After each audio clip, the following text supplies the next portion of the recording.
Bismillahirrahmanirrahim. Assalamualaikum warahmatullahi wabarakatuh.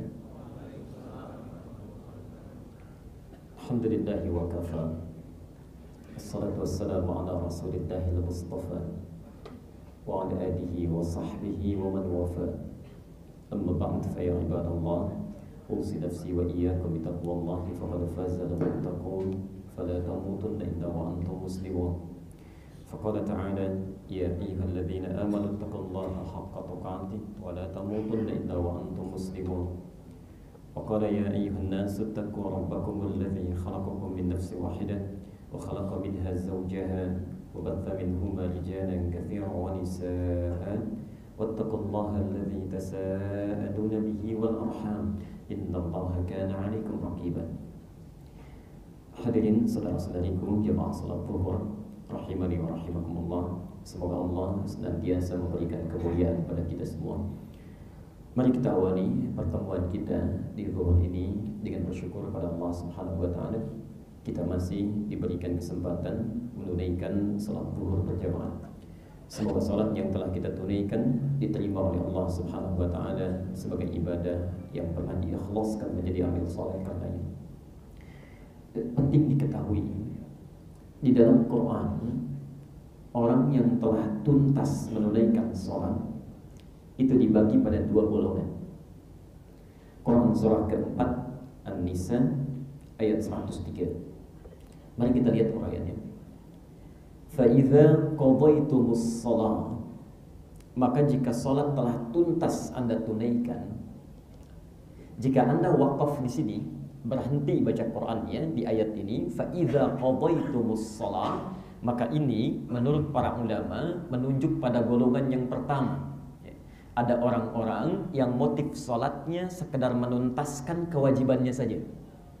Yang penting saya sudah salat. Perkara khusyuk atau tidak itu urusan lain. Diterima atau tidak itu terserah Allah. Yang penting saya sudah salat. Dalam ilmu tafsir ada rumus, jika tidak disebutkan tokohnya langsung, kapan kejadiannya, itu berpotensi bisa dialami kapanpun, dimanapun, oleh siapapun. Di setiap masa bisa kita temukan. Nanti coba kita lihat kira-kira diri kita sampai zuhur ini berada di mana ini. Fa'idha qadaytumus shalah, ada orang yang saat telah menunaikan salat itu, kata Quran, motif salatnya sekedar mengangkat kewajibannya saja. Yang kedua, kalau Anda wasolkan ayatnya, fadhkurullaha qiyaman wa qu'udan wa 'ala junubikum, maka ini menunjuk pada golongan yang sukses salatnya. Perhatikan. Fadhkurullaha, maka salat yang telah tuntas ditunaikan itu mampu cepat mengingatkan dia, menyambungkan dia dengan Allah. Qiyaman dalam berdirinya, wa qu'udan atau dalam duduknya, wa 'ala junubikum bahkan dalam saat berbaringnya. Jadi kata Quran, orang yang berhasil salatnya itu tidak sekedar mengangkat kewajibannya, selesai salat nyambung dia dengan Allah. Ingat. Karena itu ibadahnya disebut dengan salat, dari kata silah. Silatun itu artinya sesuatu yang terhubung dengan erat, sulit dipisahkan. Ibadah ini kenapa dinamakan dengan salat? Karena dalam salat kita dilatih untuk terhubung dengan Allah supaya nyambung. Karena itu selesai salat, orang yang bangkit dari salat sebelum masuk masjid belum ingat Allah. Keluar dari masjid, qiyaman, fadhkurullaha qiyaman, langsung nyambung dengan Allah. Ingat.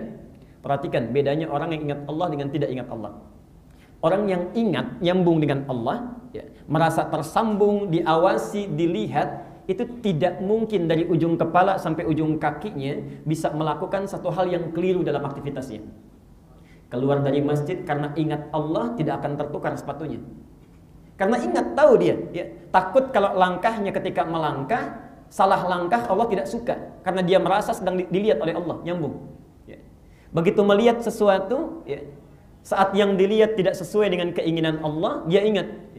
Quran surah ke-24 ayat 30. Wa qul lil mu'minina an yaghuddu min absarihim. Katakan Muhammad pada orang beriman supaya dia menjaga pandangannya. Dia takut kalau dia melihat sesuatu yang Allah enggak suka, dia ingat. Kembali ke kantor, ada proyek yang tidak jelas diminta tanda tangan. Kalau ingat Allah, tangan tidak akan bergerak. Sulit, karena takut ya, menandatangani sesuatu yang Allah tidak suka, dia ingat. Maka dalam duduknya, saat mau minum, dia ingat. Bismillah, dia minum. Bukan sekedar bismillah, tapi dia ingat apakah minuman ini disukai oleh Allah atau tidak. Dihalalkan atau tidak, itu yang ingat. Bahkan saat berbaring pun dia ingat dengan Allah Subhanahu wa ta'ala. Poinnya, Bapak Ibu sekalian, mari kita lihat. Orang-orang yang ingat dengan Allah dalam hidupnya, maka dia akan langsung diingat oleh Allah dalam kehidupannya. Quran surah kedua Al-Baqarah ayat 152. Mari kita lihat. Fadhkuruni, kata Allah, azkurkum. Fadhkuruni, Anda ingat kepada saya, kata Allah, azkurkum, maka saya pun akan ingat dengan kalian. Yang paling menarik, kalau kita sudah diingat oleh Allah, maka Quran memberikan jaminan, ini inti bahasan kita, Quran memberikan jaminan akan diberikan 5 keutamaan yang tidak akan pernah diberikan pada orang yang tidak ingat dengan Allah. Kalau kita tarik ke salat, ya, maka orang yang salatnya benar itu sesuai dengan keinginan Quran dan sunnah Rasulullah akan dijamin oleh Quran langsung mendapatkan 5 hal yang tidak akan pernah diberikan pada orang yang tidak sholat atau orang yang sholat tapi sholatnya tidak sesuai dengan keinginan Quran dan Sunnah. Nanti kita akan cek kira-kira sampai dengan zuhur ini kita berada di posisi yang mana. Satu, saya akan percepat. Quran menjamin orang yang sholatnya benar, maka pertama Allah akan berikan ya, Quran surah ke-29 ayat ke-45. Kata Al-Quran, orang yang salatnya benar sesuai dengan tuntunan Quran dan Sunnah dijamin pasti memiliki kepribadian yang baik. Pasti jadi orang baik. Singkatnya, kalau salatnya benar pasti baik. Mari kita lihat ayatnya. Innas salata tanha 'anil fahsya wal munkar. Boleh minta bantuan whiteboardnya sebentar? Saya mau berikan gambaran. Jazakallah khair. Kayaknya agak terlalu jauh kalau saya menulis sampai sana. Mohon izin ya, jazakallah khair. Terima kasih banyak. Sekarang saya sedikit berikan ilmu dulu ya.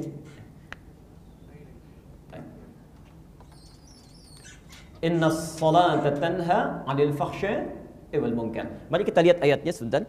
Baik. Sebentar. Tulis ya.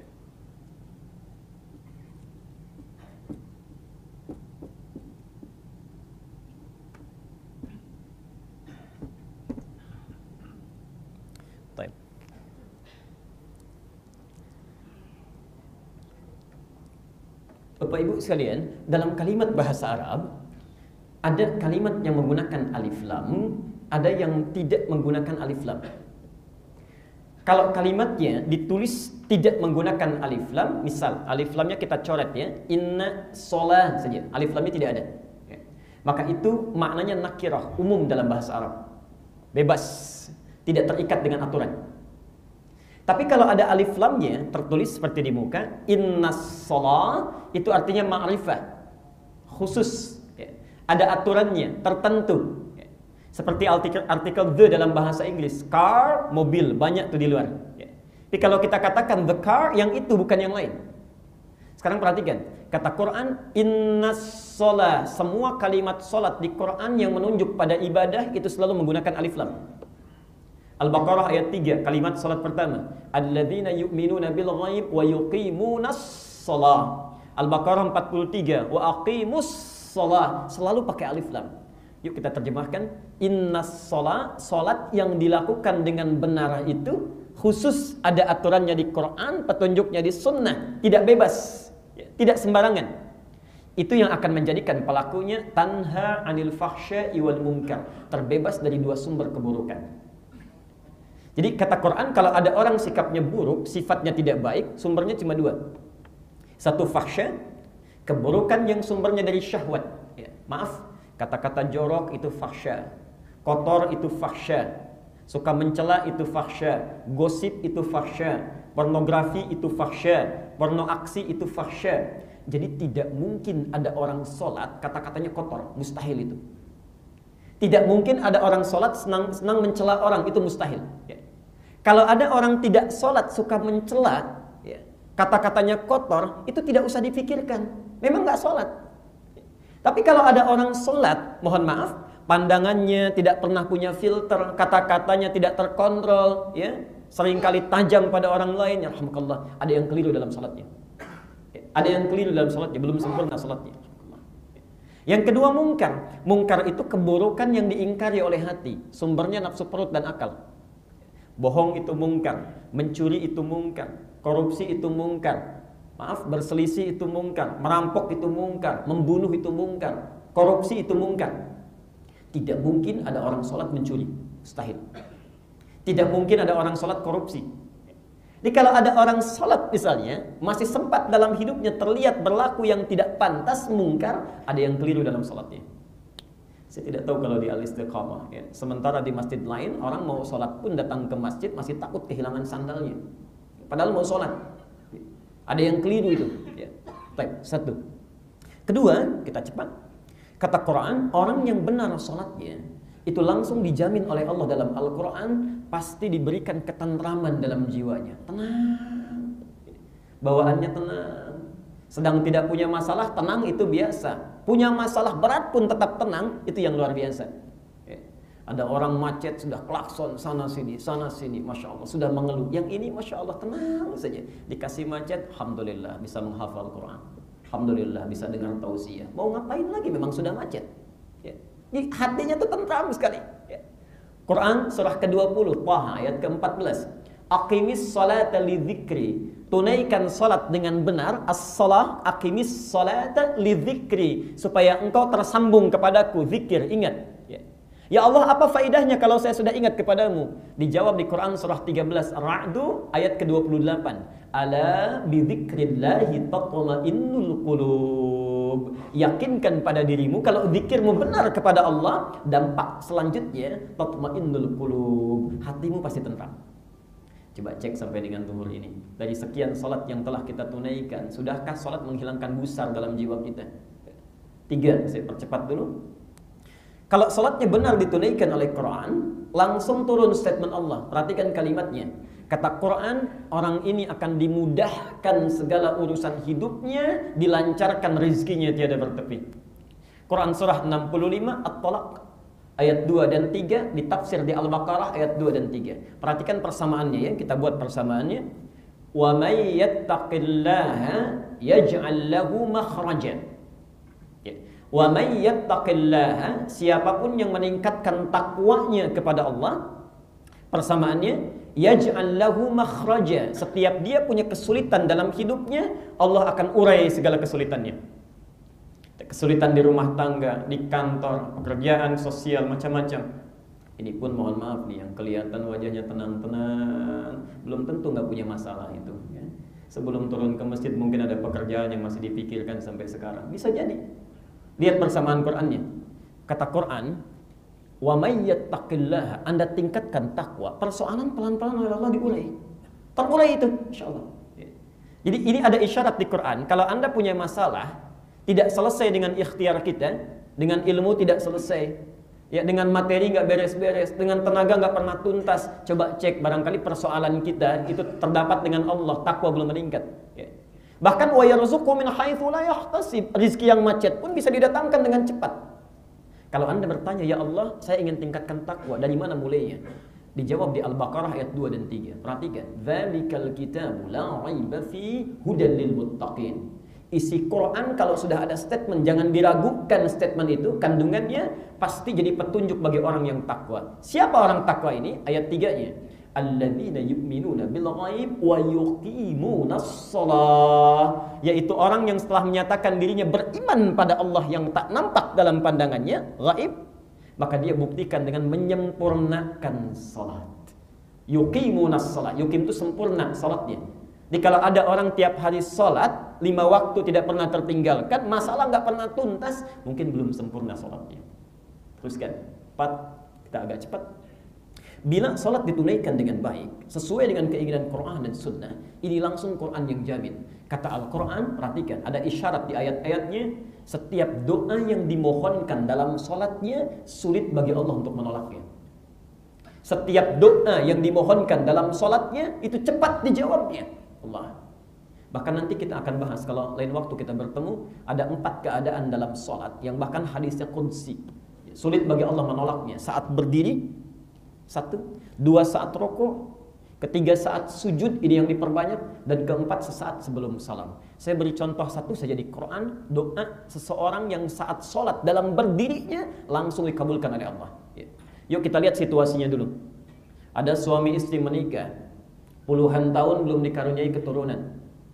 Rambut suaminya sudah memutih, fisiknya sudah lemah, istrinya secara medis, maaf ibu, divonis monofos dan mandul. Secara klinis mustahil punya keturunan, mustahil. Tapi perhatikan, suaminya langsung berdiri di mihrabnya, menunaikan sholat, memohon kepada Allah. Diabadikan di Quran, surah ketiga, Ali Imran, ayat 38 sampai 39. Mari kita lihat ayatnya.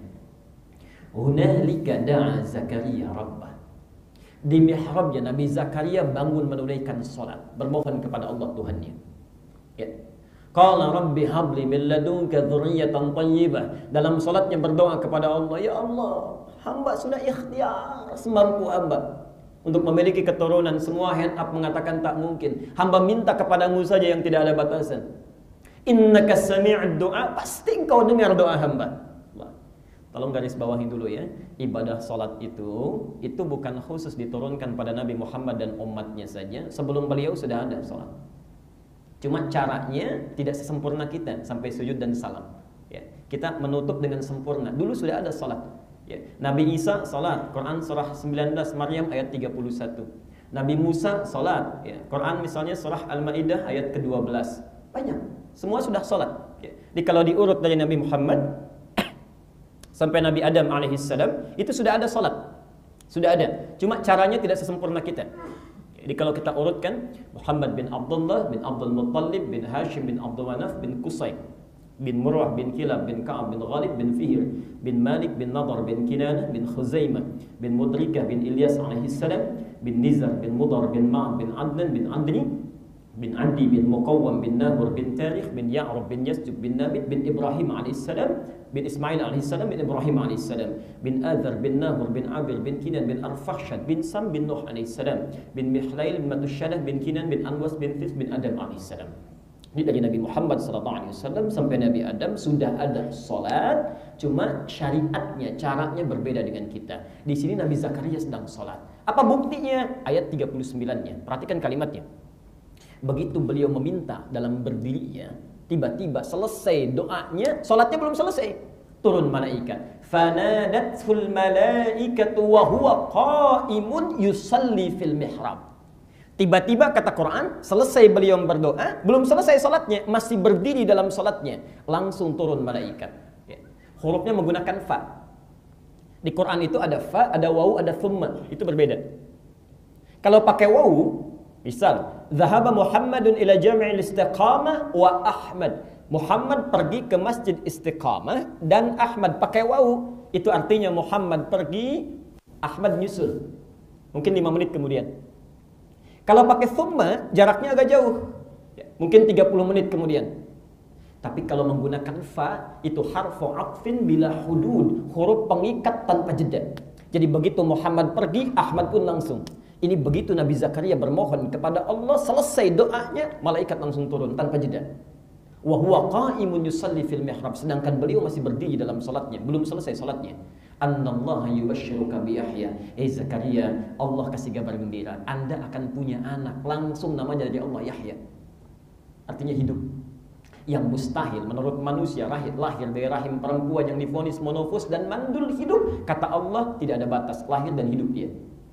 Berita baiknya, pengabulan doa dalam berdiri ini hadisnya langsung kudsi, sampai masanya kita sekarang itu masih berlaku. Perhatikan, saya bacakan hadisnya dari Abu Hurairah. Saya percepat ujung hadisnya saja. Idza qala al-'abdu, kalau seorang hamba saat berdirinya dalam solat kemudian dia membaca iyyaka na'budu wa iyyaka nasta'in, ya Allah, sekarang hamba ibadah solat hamba hanya tujukan kepadamu. Dan sekarang hamba punya persoalan, hamba hanya mohonkan kepadamu. Perhatikan jawabannya. Qala Allahu azza wa jalla, saat seorang hamba mengucapkan itu, Allah langsung membalas. Kalimatnya lihat. Hadza baini wa baina abdi. Ini perjanjian komitmen antara aku dengan hambaku. Wali abdi, kalau hambaku benar ibadahnya, benar salatnya, masalah. Apa yang kamu minta sekarang, apapun saya berikan. Apapun saya berikan. Karena itu ketika Anda, kita mau sholat, itu perintah sholatnya. Perhatikan, diminta sebelum sholat, kita menyusun dulu tuh, punya persoalan apa? Mintakan pertolongannya pada Allah. Al-Baqarah 45. Wasta'inu bis-sabri was-salah. Wasta'inu, bila Anda punya persoalan dalam kehidupan, mintakan solusinya pada Allah. Bis-sabri, ikhtiar dulu dengan sabar. Was-salah, saat sholat mohonkan solusinya. Perintahnya wasta'inu, permintaan kitanya nasta'in. Quran minta wasta'inu, kita jawab iyyaka nasta'in. Pertanyaannya, kenapa sampai hari ini kadang kita meminta, barangkali belum ada yang terjawab dari permohonan kita. Ya. Bahkan antum tadi duduk di antara 2 sujud saja sudah 4 kali. Ya. Di antaranya meminta 8 permohonan paling banyak. Rabbighfirli warhamni wajburni warfa'ni warzuqni wahdini wa'afini wa'fu anni. Allah. Ya Allah, kalau kami punya dosa mohon ampuni, punya salah maafkan, rizki terhambat mohon lancarkan. Allah. Ada yang ganggu mohon bebaskan. Coba cek 8 kali diulang-ulang itu. Sakit tolong sembuhkan. Berapa di antara yang sudah terkabul? Baik, yang terakhir, yang kelima, saya agak percepat. Kata Quran, kalau orang sholatnya benar, itu pasti akan dijamin hidupnya sukses dan bahagia. Sukses dan bahagia. Jadi ada sukses saja, tapi belum tentu bahagia. Hidupnya sukses, ya, pekerjaannya berhasil, tapi penuh persoalan. Ya. Itu namanya fauz dalam bahasa Arab. Ini umumnya walaupun tidak semuanya. Fauz terulang 29 kali dalam Al-Quran. Sifatnya fauzi, orangnya faiz, ya, perempuannya faizah, ya, superlatifnya fauzan. Jadi kalau ada yang namanya faiz, faizah, fauzi, fauzan, itu orang yang diharapkan sukses dalam hidupnya. Punya masalah juga nggak apa-apa, yang penting sukses. Tapi kalau hidupnya, maaf, bahagia luar biasa, walaupun nggak sukses misal, itu namanya farihah. Ya, farihah, orangnya disebut farhan, perempuannya dinamakan farah. Ya. Jadi kalau ada yang namanya farhan di sini, itu diharapkan hidupnya bahagia dalam hidupnya. Miskin juga nggak apa-apa. Ya. Yang penting bahagia. Ya. Anda pilih mana? Pilih mana? Kaya tapi gelisah atau miskin tapi tenang? Nggak ada pilihan ketiga. Kaya dan bahagia, sukses dan bahagia. Baik. Kalimat itu dalam bahasa Arab disebut dengan falah. Falahun. Kalau itu ingin kita genggam, kita pegang, nggak ingin lepas, maka dirubah kalimatnya menjadi aflah. Allah sangat memahami setiap manusia, khususnya orang Islam pasti menginginkan pilihan ketiga itu. Maka turun ayat Quran surah ke-23 ayat 1 dan 2. Perhatikan, qad aflahal mu'minun.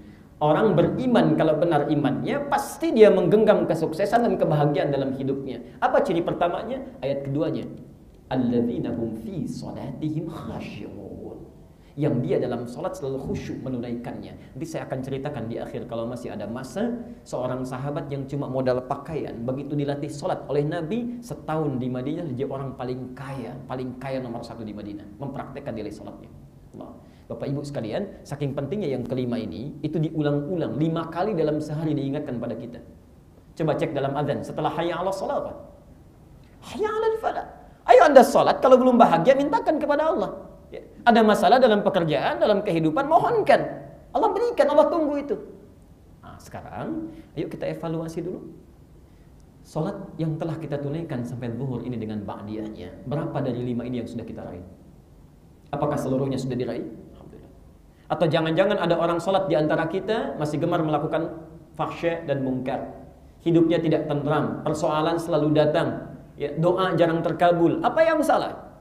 Maka perhatikan jawabannya. Kata Quran, kita akan selalu bersama Quran dan Sunnah. Perhatikan, kata Al-Quran, bila ada orang sholat dalam hidupnya belum meraih 1 di antara 5 ini, penyebabnya bisa kemungkinan 1 di antara 2. 1, maaf, kata Quran, kebanyakan orang sholat tidak khusyuk dalam sholatnya. Al-Baqarah 45-46. Yang kedua, maaf ya, ini halus sekali bahasa Qur'annya. Kata Al-Quran, diisyaratkan dalam Quran surah 29 di awal ayat ke-45-nya, mohon maaf, Kebanyakan orang sholat tidak paham, tidak mengerti apa yang dibaca dan dilakukan dalam sholatnya. Kebanyakan orang sholat tidak paham, tidak mengerti apa yang dibaca dan dilakukan dalam sholatnya. Coba cek sholat kita, ya, sampai dengan barusan terakhir. Ribuan kali ruku, ribuan kali sujud, berapa persen bacaan sholat yang sudah kita pahami? Jangan-jangan Anda ruku tapi nggak ngerti yang dibaca dalam ruku. Kita sujud nggak paham yang dibaca dalam sujud. Bagaimana bisa khusyuk sholat kita kalau nggak ngerti yang dilakukan? Karena itulah dalam hal sholat ini inti pelajaran kita. Nabi saking ketatnya tentang sholat ini, bukan cuma persoalan fikih, bukan cuma benar dari takbir sampai salam. Nabi ingin memastikan setiap umatnya yang sholat dapat 5 keutamaan tadi. Karena itulah satu-satunya ibadah yang sangat ketat ikatannya cuma sholat. Al-Bukhari nomor hadis 631. Perhatikan kalimatnya. Sallu kama ra'aitumuni usalli. Sholatlah kalian, tapi sebelum sholat jangan sembarangan sholat. Pastikan sholat Anda, kata Nabi, persis melihat saya seperti saya sholat. Saking inginnya Nabi sholat kita benar, paham yang kita lakukan dan kita bacakan, please, awas, please, ini yang paling penting, mendapatkan 5 keutamaan yang dijanjikan. Jadi kalau kita mau sholat, teori sederhananya, sebelum dilakukan, tanya dulu pada Nabi, lihat bagaimana beliau sholat. Disinilah teori kita akan mulai dibahas. Jadi landasannya dari sini kita akan belajar bagaimana sih sifat sholat Nabi SAW. Jadi yang tadi baru muqaddimah, ini kita baru mulai. Masih ada waktu? Masih sampai jam berapa kita? Jam 2. Sampai jam 1. Baik. Sekarang kita mulai pada intinya. Nanti kita akan lebih banyak praktek ya.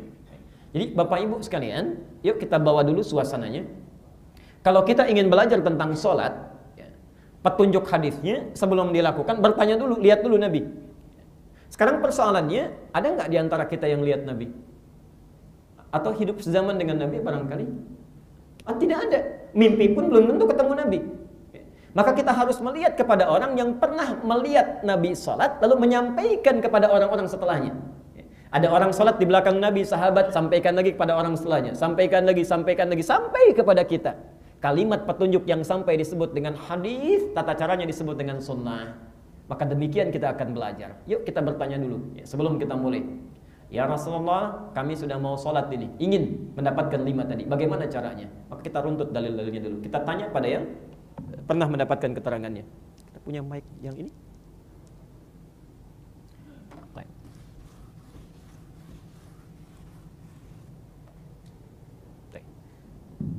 Jadi manhaj kita tanya pada Nabi, ya Rasulullah, bagaimana cara saya memulai salat? Ya. Hati-hati, karena ada orang yang sembarangan salat, persis kejadiannya di samping Nabi, persis betul itu, zaman Nabi lagi. Ya. Al-Bukhari nomor hadis 757, Al-Bukhari. Ingat bukan Bukhari ya, tapi Al-Bukhari. Awas, bukan Bukhari tapi Al-Bukhari. Bedanya memang tipis ya. Tapi dalam ilmu hadis, orang yang menyebut Bukhari itu belum belajar hadis. Dalam ilmu hadis, ya. Mohon maaf, karena Al-Bukhari itu bukan nama asli. Ya. Nama aslinya Muhammad. Punya bapak namanya Ismail, punya kakek namanya Ibrahim, punya kakek buyut namanya Al-Mughirah, eyang buyutnya Al-Bardizbah. Tinggal di Kecamatan Ju'fah, Kabupaten Bukhara, Provinsi Khorasan, negaranya sekarang Uzbekistan. Ya. Di nama aslinya Muhammad bin Ismail bin Ibrahim bin Al-Mughirah bin Al-Bardizbah. Biasanya pergaulan orang Arab, sebentar, ya. Kalau ada orang non-Arab belajar ke Arab, maka dia akan memperkenalkan diri umumnya tidak dengan nama dirinya, tapi nama daerah. Seakan-akan ingin mengesankan bahwa, ini Islam sudah sampai ke daerah saya, buktinya saya masuk Islam. Nah, rumusnya, kalau Anda ingin memperkenalkan nama daerah, maka rumusnya tambah al di depannya, ujungnya robah ke i. Paling gampang pakai Latin saja. Misal dari Bukhara beliau, Bukhara. Tambah al di depannya, al, ujungnya jadikan i. Al-Bukhari, artinya saya dari Bukhara. Syekh Nawawi dari Banten, untuk membedakan yang dengan yang dari Damaskus, Sahibul Arba'in. Begitu datang beliau menamakan dirinya, saya Nawawi dari Banten, Al-Bantani. Syekh Yasin dari Padang, Syekh Yasin Al-Padangi. Syekh Ahmad Khatib dari Minangkabau, gurunya Ahmad Dahlan dan Kiai Haji Muhammad Hashim Al-Ash'ari, dikenal dengan Syekh Ahmad Khatib Al-Minangkabawi, boleh? Ya. Itu Pak Sunarja dari Jaka Setia, boleh? Al-Jaka Setiai, boleh itu ya, sah. Ya. Orang Jakarta biasanya nggak mau dengan Jakarta itu, jadi mengaku Betawi. Ya. Agak kurang enak kalau pakai Jakarta. Al-Bukhari nomor hadis 757, Muslim nomor hadis 397. Perhatikan. Ya. Ada orang datang, tiba-tiba sholat di samping Nabi. Selesai sholat, kata Rasulullah, saya percepat. Sholli fa innaka lam tusalli. Anda sholat lagi, karena Anda belum sholat. Orang itu sholat lagi. Allah setelah salam, kata Nabi diulang lagi. Sholli fa innaka lam tusalli. Anda sholat lagi, karena Anda belum sholat. Sampai 3 kali diulang oleh Rasulullah. 3 kali diulang. Sampai orang ini berkata, ya Rasulullah, la adri kaifa usalli. Saya tidak tahu lagi bagaimana cara saya sholat. Tolong ajarkan pada saya. Diberi judul oleh Al-Bukhari, bab ini babul musi fis shalah. Bab orang yang tidak bagus sholatnya. Anda coba lihat, orang yang tidak bagus pun kata Nabi belum sholat, apalagi yang tidak sholat. Oh, hati-hati ya. Nah, maka dari itu Nabi mengajarkan dari pelajaran ini sampai ke kita. Bagaimana caranya? Ayo kita lihat. 1, kata Nabi, berdasar orang yang pernah lihat Nabi sholat.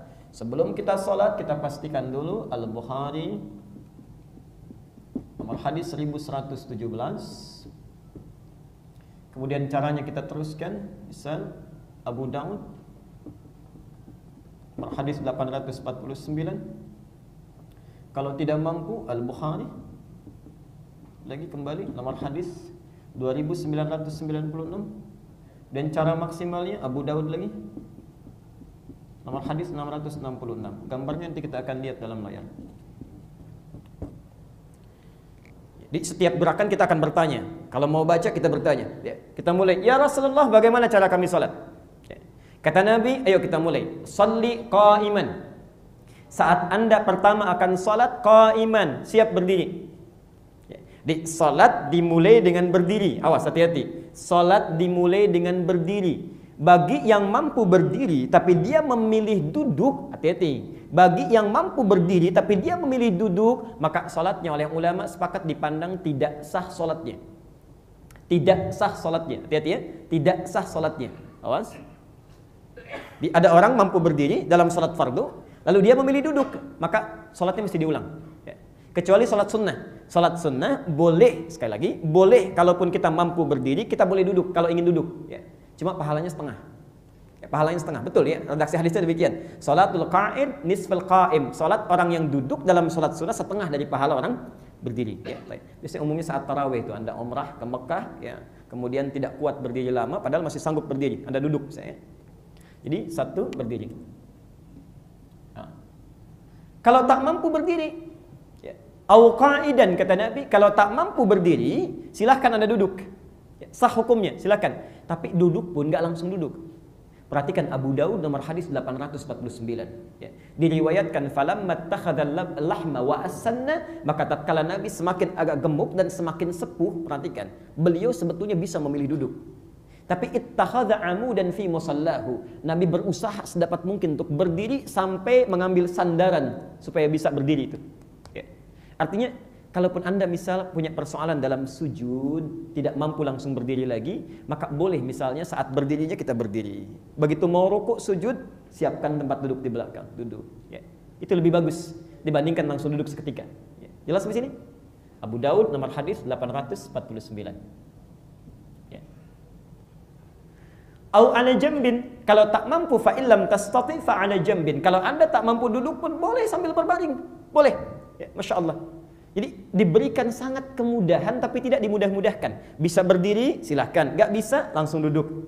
Tidak bisa duduk, berbaring. Dan Masya Allah, itu pahalanya sama dengan yang berdiri. Tidak ada bedanya. Yang penting rukunnya sempurna, sah salatnya. Di rukun dan syaratnya sempurna. Ya. Apa dalilnya? Al-Bukhari nomor hadis 2996. Ya. Saya bacakan hadisnya. Idza maridal 'abdu aw safara kutiba lahu mithla ma kana 'alaihi muqiman sahihan. Kalau seorang hamba sedang uzur, tidak bisa menunaikan seperti aktivitas biasanya, bahkan saat bepergian tak mampu menyempurnakan amalan rutinnya, kutiba lahu mithla ma kana 'alaihi muqiman sahihan. Maka amalannya tetap dipandang sempurna seperti dia kala sehat atau dalam mukimnya. Ya.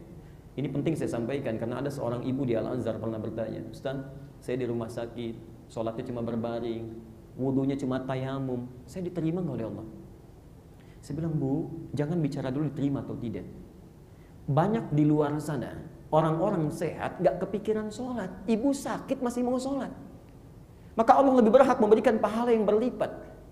Sah salatnya. Ya, baik. Sah. Demikian juga hadis ini saya penting terangkan sebentar. Ya.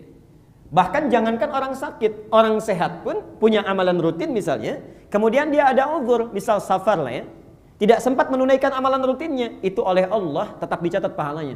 Ya. Anda hari ini mau ke Bandung misalnya, berangkat, ya. Qadar Allah akan berangkat sebelum zuhur jam 11, ya. Mampir di kilometer 57. Kalau langsung ke Bandung mungkin sampai maghrib, Anda jamak qasar itu, ya. Zuhur dengan asar dijamak, disatukan, kemudian dikosor, disingkat jadi 2-2. Zuhurnya 2, asarnya 2. Maaf, kalau sudah jamak qasar kan ba'da zuhur suka ada salat sunnah ya. Kalau sudah jamak qasar masih boleh salat sunnah lagi enggak? Yang bilang enggak angkat tangan. Yang bilang boleh? Kita sepakat sekarang ya. Kalau tidak tahu katakan wallahu a'lam ya. Baik. Kalau sudah jamak qasar masih boleh salat sunnah tidak? Wallahu a'lam. Baik, tidak usah salat sunnah. Enggak, ya. Jangan terlalu soleh jadi ya. Enggak usah salat sunnah, sudah cukup. Gini, yang fardu saja dikurangin, masa Anda mau tambah lagi dengan sunnahnya? Yang 4 dikurangin 2, masa Anda tambah lagi? Itu enggak usah. Dalilnya ini Al-Bukhari nomor hadis 2996. Kata Nabi, kutiba lahu mithla ma kana alaihi muqiman sahihan. Tetap pahalanya dicatat sempurna walaupun dia enggak salat sunnah. Ya. Tapi khusus bagi orang yang konsisten salat sunnahnya. Kalau Anda enggak pernah salat sunnah, enggak dapat juga pahalanya. Ya. Alhamdulillah kami dapat pahala. Oh enggak kalau Anda enggak biasa salat. Ya. Nah sekarang, ayo kita bahas. Terakhir kita berhenti di sini. Ya Rasulullah, kami sudah siap berdiri. Kalau kata Nabi berdiri, ya. Kita bertanya lagi, bagaimana cara berdirinya? Baik. Kan macam-macam ini ya. Ada yang kakinya begini mungkin, ya. Ada yang lebar begini, ada yang berdirinya begini, badannya kanan, badannya kiri. Bagaimana ya Rasulullah? Maka dirinci oleh Nabi, hadis riwayat Abu Daud nomor hadis 666. 666. Ya, kita sekarang masuk ke layar. Baik. Mari saya bacakan dulu hadisnya, kemudian kita coba lihat gambaran Rasulullah. Baik, kita geser sedikit ya. Insya Allah sudah nggak dipakai. Mari kita perhatikan kata Nabi sallallahu alaihi wasallam, istaqimu. Boleh di sebelah sini. Jazakallah. Hadis Muslim nomor hadis 1893. Man dalla ala khairin, siapa yang menunjukkan, membantu, memfasilitasi pada kebaikan, falahu ajruhu mithla ajri fa'ilihi, maka dia akan dapat pahala yang sama dengan yang menggunakan kebaikan itu. Min ghairi an yanqusa min ajri syai', tanpa dikurangi sedikit pun. Mudah-mudahan yang dorong papan tulisnya, yang ngapus ya, itu sama pahalanya dengan yang nerangkan. Tidak cukup dengan amin, nanti dorong dulu ya. Ya, lihat sini, antum amin-amin sampai kiamat kurang 2 hari, kalau nggak dikerjakan nggak akan dapat itu. Ayo lihat sini. Kata Nabi, istaqimu. Saya mulai dari istaqimu dulu. Istaqimu itu artinya, perhatikan, badan tegak. Ya, dalam bahasa Arab, qomah itu tegak, tidak miring kanan, nggak miring kiri, posisi tegak. Pelan-pelan. Itu istaqimu namanya, qomah. Ya. Adapun posisi kaki, perhatikan. Dalam hadis yang tunggal sifatnya, Nabi tidak merinci. Apakah kakinya ini mesti misalnya, mohon maaf, begini sifatnya, ya. Jadi depannya itu keluar, terbuka, ya. Dalamnya ke dalam, tumitnya itu nggak dirinci, ya. Atau kalau lurus begini, belum ada keterangan dalam kalimat yang pertama ini, ya. Jadi ini menunjuk kesan bahwa kalau Anda sholat sendirian, munfarid, ya, sepanjang badannya tegak, kemudian tsumastaqbilul qiblah, menghadap ke arah kiblat, itu sudah sah secara hukum. Misal, saya sholat sendirian begini, saya menghadap kiblat, ya. Posisi kakinya misalnya terbuka begini, ya, terbuka. Kemudian, maaf, baik itu terbuka ataupun lurus begini, yang penting menghadap kiblat sudah sah. Ya. Tapi yang Anda penting perhatikan, istaqimu, tegak badan, ya. Kemudian istau, nah ini bagian keduanya. Istau berada posisi kaki lebarnya seimbang. Ya. Dalam bahasa Arab kalimat istau itu punya 2 arti. Keseimbangan ini sejajar dengan bahu, turun ke bawah. Ya, turun ke bawah. Jadi tidak terlampau lebar begini, ya, tidak terlampau rapat begini. Ya. Dikata Nabi, badannya tegak menghadap ke kiblat, posisi kaki lebarnya itu selebar dengan bahu. Syaratnya demikian. Bagaimana taunya selebar dengan bahu? Menafsirkan kalimat tadi, teruskan hadisnya. Hadzu bainal manakib. Ya. Jadikan engkau saat berdiri itu, ya, bahu-bahumu akan sejajar kalau istaunya benar. Kalau istaunya benar, di posisi kaki yang pertama, maaf, lebar, tidak terlampau lebar begini, tidak terlampau lapat, kemudian ya, sejajar dengan bahunya. Ya. Dari atas kalau ditarik, ya, sejajar dengan bahu, turunkan ke bawah, kira-kira lebarnya seginilah kalau saya. Ya. Jelas di sini? Saya teruskan dulu. Karena kalimat ini menggunakan bentuk jama', istau, ya, kemudian istaqimu, wa hadhu bainal manakib, maka menjadi berubah caranya. Saya tidak bawa laser pointer. Perhatikan. Istau, sejajar, terbuka lebar, dan rapat. Rapat satu dengan yang lainnya. Nah, bagaimana cara rapatnya? Mari kita lihat praktek Nabinya. Ternyata saat Nabi meminta merapatkan, satu, kita lihat dulu, lurus. Posisi rapatnya dalam keadaan lurus. Makanya sering diterjemahkan rapat dan luruskan. Tapi ternyata yang menarik, yang lurus itu bukan jemari bagian depan, tapi tumit bagian belakang. Nih. Ya. Kalau tumitnya diluruskan, konsekuensinya pasti bahunya akan sejajar. Yang tadi itu. Ya. Jadi kalau tumit Anda lurus, lebarnya sesuai, ini pasti akan sejajar bahunya dan akan rapat atasnya. Ya. Tapi sebaliknya, kalau kaki bagian depan yang dirapatkan, jemarinya yang lurus, jajar dengan karpet misalnya, mohon maaf, itu pasti bahunya akan bengkok itu. Ya. Tidak akan lurus, tidak akan sejajar. Ya. Karena posisi kaki, maaf, ya, kadang-kadang macam-macam ukurannya.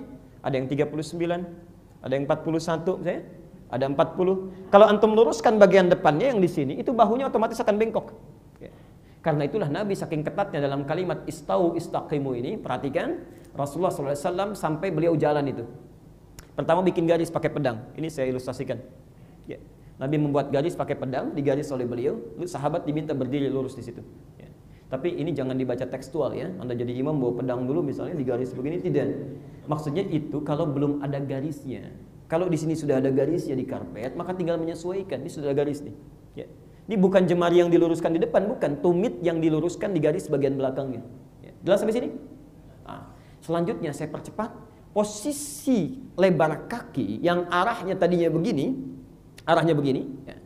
Kata para ulama, kalau ini kemudian kita rapatkan kaki bagian depan posisi seperti ini, maka dua hal akan terjadi. Ya. Yang pertama, kemungkinan bahu kurang rapat. Ya. Padahal Nabi meminta di hadis lain untuk merapatkan. Al-Bukhari nomor hadis 618. Ya. Perhatikan kata Nabi ya, saya percepat saja. Apabila seseorang berada dalam solatnya, maka setan akan masuk ke celah-celah dalam solatnya. Fayaqulu, maka dia kemudian akan berkata, perhatikan kata setan, uzkur kada, ingat ini, ingat itu. Makanya Anda jangan kaget kalau setelah takbir misalnya Allahu Akbar, yang tidak diingat bisa masuk kepala kita. Yang lupa bisa jadi ingat, yang ingat jadi lupa, bisa terjadi itu. Tadinya nggak mikir, tapi ketika kita bertakbir Allahu Akbar itu masuk semua. Ya. Tadi apa yang belum ditandatangan, kunci mobil ada di mana, arisan belum dapat tanggal berapa, semua masuk. Ya. Ujung hadisnya perhatikan, hatta la yash'ural musalli kam raka'atan yusalli, sampai orang sholat tidak sadar berapa rakaat sedang menunaikan sholatnya. Hadisnya sahih. Ya, saya belum tanya sudah pada ngangguk, berarti pengalaman itu. Ya. Nah, karena itu, perhatikan, saya teruskan. Karena itu posisi kaki diatur lagi di ujung hadis. Abu Daud nomor hadis 666. Lihat ujung hadisnya. Wala tadharu furjatin lisyaitan. Kalau Anda sudah bagus berdirinya, siap merapatkan, ini sudah diluruskan, kata Nabi, lurusnya kaki kita dan bahu itu jangan biarkan ada celah kecil setan masuk. Ya. Ingat ya, ada halal, ada furjat, itu lain. Kalau halal itu longgar begini. Kalau furjat itu ditempelkan tapi masih ada celah. Nah, sekarang saya tunjukkan misal. Afwan, bisa cepat saja ke depan. 3 orang, cepat saja. 1, 2, 1 lagi, 3. Mohon DKM tolong dicatat, saya insya Allah akan berikan buku ya pada yang maju. Selanjutnya kalau maju lagi tidak berlaku, yang ini saja 3. Tolong Pak, depannya ikuti saya, kakinya begini, terbuka keluar. Enggak lurus begini tapi terbuka begini. Ya, time. Nah, sekarang perhatikan. Ada yang kakinya dibuka begini, ya. Kemudian menghadap kiblat, itu sah salatnya. Sah, tidak ada masalah secara hukum fikih. Tapi resikonya kata Nabi, ini ada furjat di sini. Furjat itu walaupun depannya nempel begini, tapi ada celah kecil ini. Ya, ada celah di bawahnya tuh. Ya. Kalau celahnya longgar begini, misalnya longgar, ya. Ini khalal namanya. Sela-sela yang kosong. Ya. Tapi kalau antum sudah dempet tapi masih ada celah sedikit, itu furjat namanya. Kata Nabi, jangan sisakan celah sekecil apapun karena setan bisa masuk. Ya kalau ada yang sholatnya mau sama setan sih silakan saja. Misalnya setan ikut sama saya sholat, itu terserah pilihan Anda. Ya. Dan kita tidak mencela. Tapi kalau kita ingin berubah jadi lebih baik, jangan dipersalahkan juga. Ya. Nah sekarang kita lihat. Karena posisi kalau ini sudah rapat kakinya, bawahnya. Tapi tidak sempurna. Resikonya bahu ada celah, di bawah ada celah.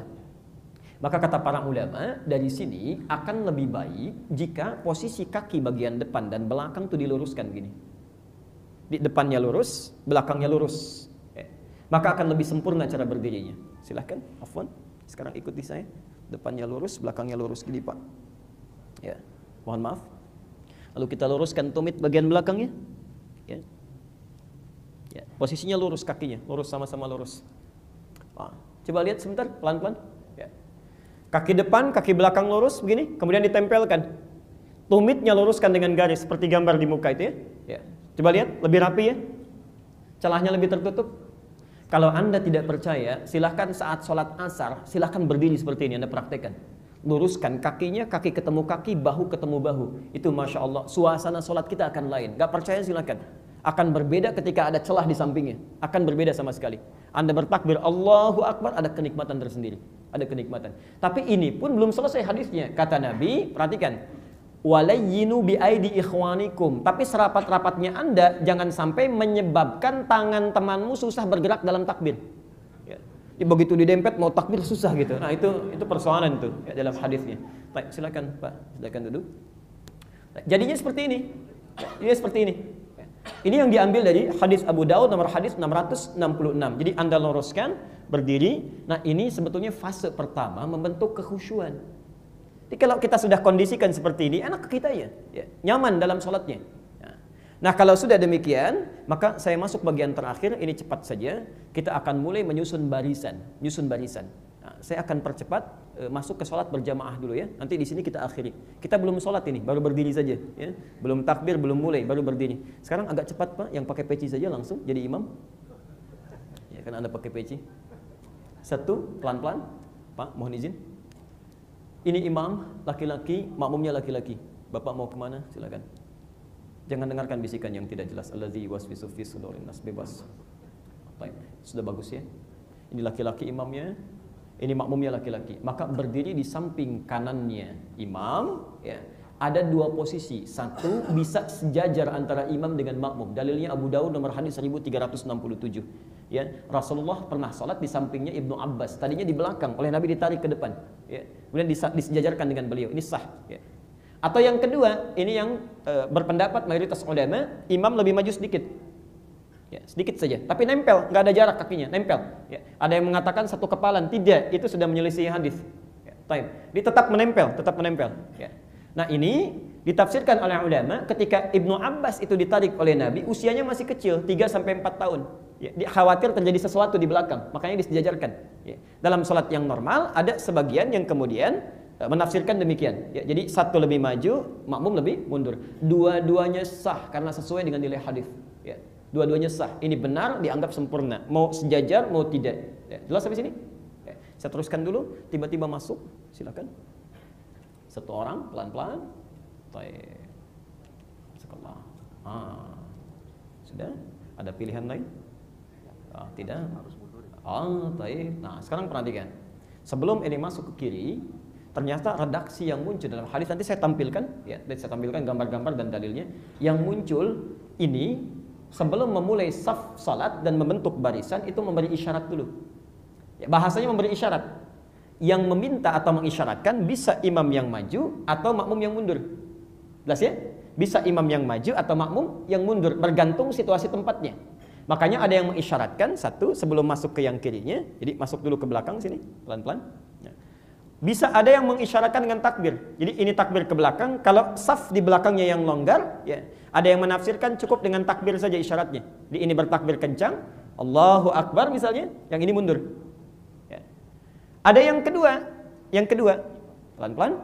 Ada yang kedua, tidak dengan bertakbir kalau sekiranya tidak dipahami. Ya. Misal dia bertakbir atau makmum bertakbir Allahu Akbar, yang ini nggak paham, mungkin dia sedang sholat sunnah, kan? Itu boleh diberikan isyarat yang membuat ini bisa mundur. Ya. Misal boleh ditepuk yang ringan atau dicolek ya. Dalam keadaan ini bisa imamnya, bisa makmumnya, bergantung situasi tempatnya. Kadang-kadang Anda sholat di situasi tempat yang imamnya lebih luas maju ke depan. Ya, saf makmum sudah longgar. Ya, jelas sampai sini? Nah, maka yang terbaik ini diberikan isyarat. Antum tadi benar, boleh maju ke sini, imamnya yang maju, tapi boleh yang kedua langsung. Ini yang lebih banyak digunakan. Ya, karena umumnya lebih luas ke belakang. Ya, boleh ini ditepuk, kemudian mundur, atau bertakbir langsung, kemudian mundur. Ya, jelas sampai sini? Mundur sebentar, biar agak ada jarak. Baik. Datang satu lagi, Mas, mohon berkenan, cepat. Mau ke kanan, mau ke kiri, bebas. Baik. Bentar, mau pikir-pikir lagi, mau diulang? Iya. Tanya teman atau telepon kawan? Tidak. Oh, langsung baik kanan. Sekarang lihat ya. Ternyata ketika masuk tidak mengisi kanan, tidak mengisi kiri, tapi yang dilihat keseimbangan. Keseimbangan. Lihat imam posisinya di mana. Kalau imam berdiri pada bagian yang ini, misal sejajar, maka ambil yang seimbang sebelah kirinya. Tidak doyong ke kanan, tidak doyong ke kiri. Antum masuk ke sebelah sini. Baik ya? Jelas? Lihat keseimbangan. Jadi jangan terlalu doyong ke kanan sana atau doyong ke kiri. Lihat keseimbangan, membentuk saf. Jadi seimbang kita lihatnya. Ya, jelas sampai sini? Sekarang mohon izin untuk duduk dulu. Yang tiga. Ini suami laki-laki di rumah ingin berjamaah bersama istri. Mohon diberikan space. Agak luas sebentar. Agak luas. Mohon izin. Bapak dalam posisi menjadi ibu. Ya, masuk ke bawah. Karena ibu nggak pakai peci, mohon izin Mas, geser dulu. Silahkan Pak, mau kemana? Ini suaminya, ini istrinya. Ya. Baik, silahkan langsung saja. Ya, silahkan. Mau ke kanan, mau ke kiri, bebas. Mau ke belakang, di mana? Oh, nggak ada, kosong aja pokoknya kosong. Silahkan. Ya. Salah juga nggak apa-apa. Kalau benar saya curiga kan. Baik, di situ yakin? Baik. Ini tapi berdiri Pak salatnya, kenapa duduknya? Nah, ini sudah agak bagus, tapi agak kurang tepat. Ini sudah benar. Jadi ibu, mohon izin, kalau berjamaah dengan suami, bukan ke kanan, bukan ke kiri, tepat betul di belakang imam. Di belakang imam, persis sejajar di belakang imam. Hanya diberikan jarak agak sedikit longgar. Sekiranya ada orang lain yang masuk untuk bermakmum laki-laki, ya bisa di sini langsung, bisa berdiri di belakangnya. Jelas sampai sini? Baik. Sekarang imamnya perempuan, ya, makmumnya perempuan, ibu berjamaah dengan anak perempuannya. Izin Pak, langsung saja kemana? Ya. Silahkan langsung saja, bebas Pak. Mau ke kanan, mau ke kiri, mau ke samping. Nah, apa-apa. Beliau berpikir tadi kalau benar curiga gitu. Baik, ini tepat ya, tepat berada di samping kanan, persis sejajar. Jadi tidak ada jarak. Langsung, mohon maaf Pak. Nah, sejajar saja, ibu ya, yang melihat ini. Kalau imamnya perempuan, ya, imamnya perempuan, makmumnya perempuan. Jadi sejajar. Mohon maaf, ini imam, ini makmum. Jadi ini imamnya perempuan, makmum perempuan, rapat saja. Tiba-tiba datang anaknya satu lagi, ingin bermakmum. Kemana? Perempuan juga.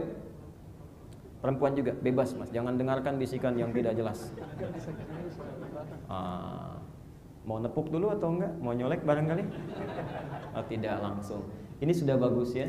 Nah, imam tidak maju. Imam tetap di tengah. Dalam hadis riwayat Aisyah, Ummu Salamah disebutkan awsatuhunna, posisi imam tepat di tengah-tengahnya. Dia enggak maju, dia enggak mundur. Jadi tepat, membentuk barisan pun tetap ke kanan terus, ke kiri terus sampai sempurna selesai. Sekarang posisi yang terakhir. Terakhir, maaf, 2 mundur, imam tetap di situ. Silahkan baris lagi 4 orang. Berdiri Pak, berdiri semuanya. Ya, posisi terakhir. Ini sudah penuh semuanya. Sudah penuh seluruhnya. Kita tutup sampai di sini. Tiba-tiba satu orang masuk ingin berjamaah. Silahkan, mohon izin Pak, boleh. Bapak kemana? Ini sudah penuh Pak ya. Gak usah nengok, sedang sholat. Bebas Pak, ini sudah penuh pokoknya. Perhatikan, ini sangat baik, sangat bagus. Tapi ini disebutkan oleh Abu Hurairah, ada satu sunnah itu yang hampir punah. Ya, karena jarang diketahui. Sunnahnya adalah jika ada di belakang ini bisa memberi isyarat pada yang tepat di belakang imam supaya dia mundur untuk membentuk saf. Ya, bisa misalnya diberi isyarat dengan ditepuk begini, lembut, ya. Kemudian ini mundur. Oke. Lalu merapat. Dalam keadaan rapat ini kan kosong ya. Nah, ini bergeser. Ini di sini. Nanti kan membentuk kosong satu di sana ya. Nah, begitu masuk satu orang masuk ke sana. Ini terbentuk saf. Tapi ini hanya boleh dipraktekkan jika jamaah di masjid tersebut sudah paham dengan hukum ini. Ya.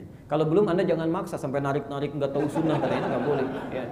Pernah terjadi di Tajikistan, itu tahu, tapi jangan dipakai main-main dan jangan dipraktekkan ya.